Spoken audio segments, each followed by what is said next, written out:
मधुपुर गांव में मोटू और पतलू दो बहनें रहा करती थी। पतलू बेहद खूबसूरत थी और आज मोटू को देखने के लिए लड़के वाले आने वाले हैं। इसलिए मोटू पतलू की माँ पतलू से कहती है, बेटा पतलू, जब लड़के वाले मोटू को देखने आएंगे तुम बाहर मत निकलना, ठीक है बेटा?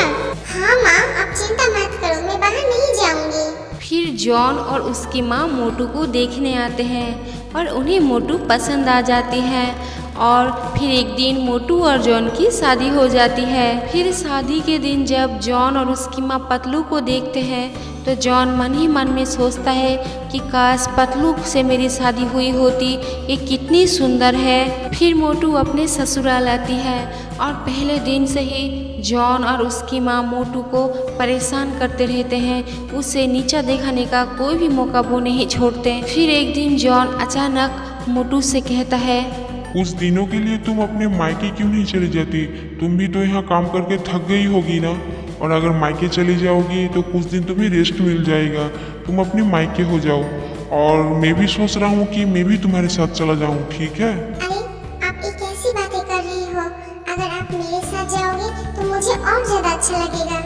फिर जॉन मन ही मन बहुत खुश हो जाता है क्योंकि वो अपने ससुराल सिर्फ और सिर्फ पतलू के लिए जाना चाहता था। फिर मोटू जब अपने मायके जाती है तो वो अपने मायके जाते ही अपने मम्मी पापा से बातें करती है और वही दूसरी तरफ जॉन अपने ससुराल जाते ही अपनी साली यानी कि पतलू के कमरे में चला जाता है और पतलू से बातें करता है। अरे यार, तुम कितनी खूबसूरत हो।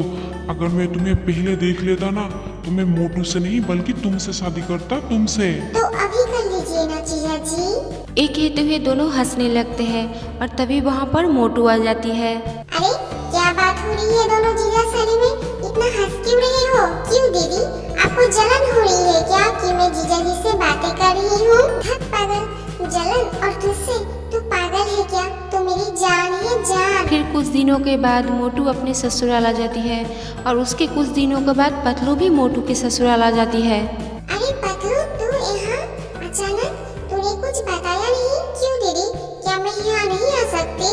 अरे नहीं पतलू, मेरे कहने का ये मतलब नहीं था। अच्छा ठीक है बाबा, चल मैं तुझे तेरा कमरा दिखा देती हूँ। फिर रात को जब मोटू की नींद टूटती है तो वो देखती है कि बिस्तर पर जॉन नहीं है। फिर वो जॉन को ढूंढने के लिए बाहर निकलती है और वो जब बाहर निकलती है तो देखती है कि पतलू के कमरे से कुछ आवाज़ आ रही है। और फिर वो पतलू के कमरे में जाती है तो देखती है कि जॉन और पतलू एक दूसरे का हाथ पकड़कर मीठी मीठी बातें कर रहे हैं। छी, आप दोनों को ये सब करते हुए जरा सी भी शर्म नहीं आई? और पतलू, तू तो मेरी बहन है ना, फिर भी तूने मेरे बारे में जरा भी नहीं सोचा? हम दोनों एक दूसरे से प्यार करते हैं और हम कल ही शादी करेंगे। अच्छा हुआ तुम्हें पता चल गया। धोखा? इतना बड़ा धोखा?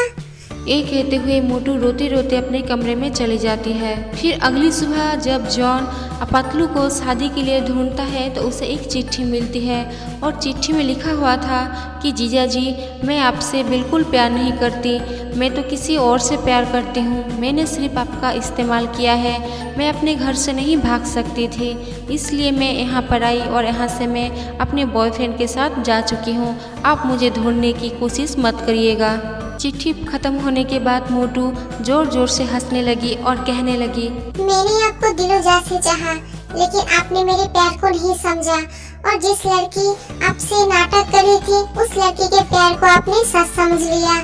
आपने मुझे धोखा दिया और देखिए बदले में आपको भी धोखा मिल गया। जॉन को अपनी गलती का एहसास होता है और वह मोटू से माफ़ी मांगता है और मोटू भी करते क्या, उसने भी जॉन को माफ़ कर दिया और फिर वे दोनों हंसी खुशी रहने लगे। इस कहानी से हमें ये सीख मिलती है कि रेस्टोरेंट की बिरयानी चाहे कितनी भी टेस्टी हो वो आपका पेट खराब कर सकता है, लेकिन घर की दाल चावल बिरयानी जितना टेस्ट ना दे लेकिन वो आपका कभी नुकसान नहीं करेगा। तो फ्रेंड्स, अगर आपको मेरी कहानी अच्छी लगी हो तो मेरी कहानी को लाइक और मेरे चैनल को सब्सक्राइब कर लो। बाय, मिलते हैं अगली वीडियो में।